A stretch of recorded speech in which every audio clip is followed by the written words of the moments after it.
Okay. You know, one of the things that impressed me about Tank yesterday, watching him go through the media workout, is the poise, the maturity, just in his face, he just seems more clear. What has been the biggest source of maturation for him? What has it been like this camp that's been different from other camps? Because he seems wholly at peace. Well, what I'm noticing, me and Barry haven't been talking in a while, and then he got us two talking. It was something that he did, because I got other fighters, and they was making moves and stuff. And just to see us two, like we were in the amateurs, putting two heads together, he enjoys that.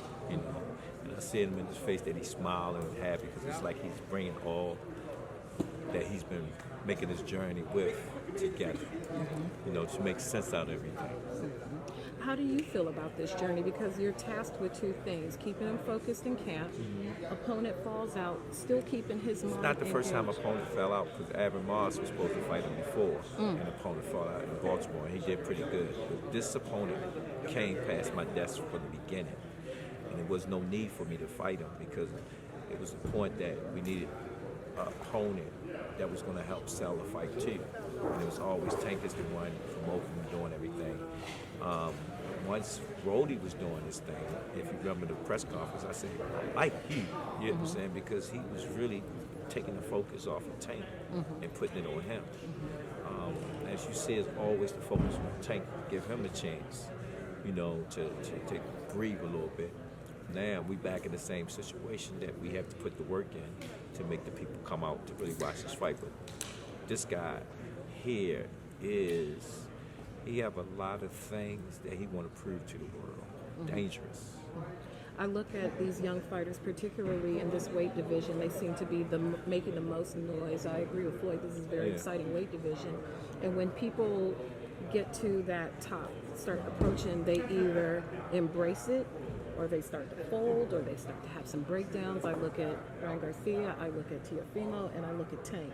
And early in his career, it seemed as if they expected Tank to crumble under the pressure, but it hasn't been that case like his contemporaries. What do you think is the difference? The crowd. That's the difference. He's embracing. He embraced the crowd. The more crowd he get, the better he's gonna get.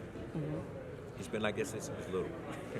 He was selling out shows when he was an amateur. So it's nothing new to me with him. He just liked that energy. What is Tank the man like when he's outside? He's a father now. Well, right now there's three components that we always been working on. I'm working on the business side. That's the Davis thing.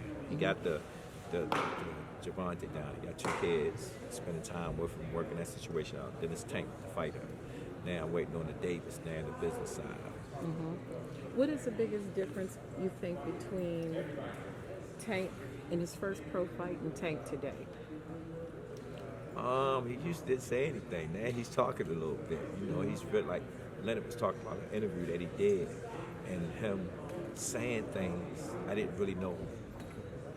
He felt like that, because interviews are more in depth, more truthful than just watching the fight and whatnot of a person. When you listen to a person doing an interview and they really opening up and the person asking the right questions, you really get the truth out of it.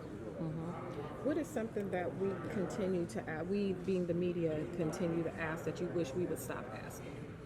Well, y'all always going to ask for the plans. We ain't going to give y'all the Right. blueprint. They mental. Certain things we not going to give to you. You know what I'm saying? Because it's war. Two generals are not going to give up the actual details of what we're going to do.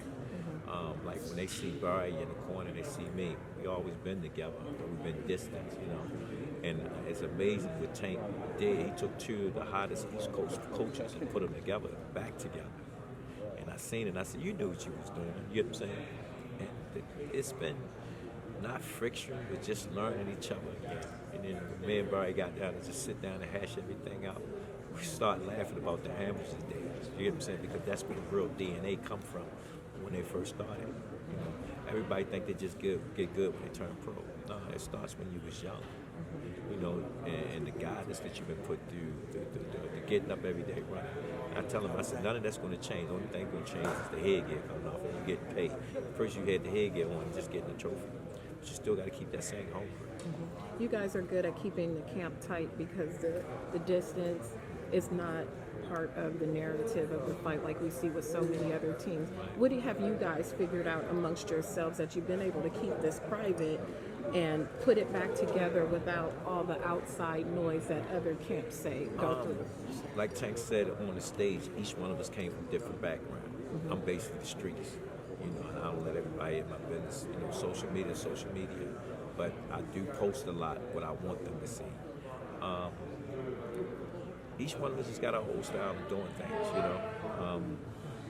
and we try not to step on each other's toes, but we understand we have a job to do. The main goal, we want to make sure we'll be successful in what we're doing with him. So we have other athletes that's coming up behind them. We have the blueprint. And Tank got the best team in the town. I mean, in the world. Tell you the truth, you got Al Ford, you have us. You can't get no better than that. We've been doing this since the amateurs. I asked him yesterday at Wild Card, what were those first days like after Rolly fell out and Isaac was in? He mentioned that it was a name they were considering. Yeah. I asked him where did he re-begin to now train for a different opponent? Does it begin with going directly back to the gym, or does it begin with watching film? How did you guys bridge that gap in between the opponents? Because they're very different styles. If you watch All Access, we point on it. We point on it a little bit. If you watch Tank, he was on the phone waiting on the name, so he could redirect that energy on who's that person. And then the difference is, normally when we talk about the fight don't really begin until you stand off and do that first face-off. They didn't do that. They had to do it virtually, with the interviews and stuff. So it wasn't really there and whatnot. But Barry was in his ear the first part of the camp to bring him back around with certain things. Then when I came, I'm looking at Cruz, his family, his desire. That's the real fight. You know what I'm saying? He's willing to do anything for his family. So it's a different type of fight now.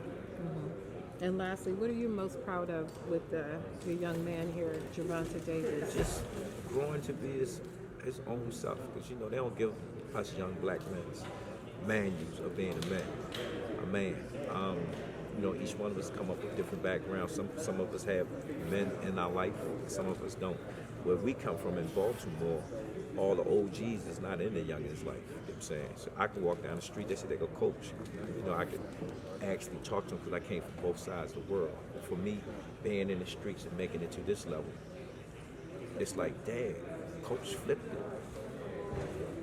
So then when I'm talking to them, they can understand it. So if I'm trying to get a person on the right track, they can see that it can be done, because I was one of them kids too. All right. Well, thank you, sir. Appreciate it. Best of luck this weekend.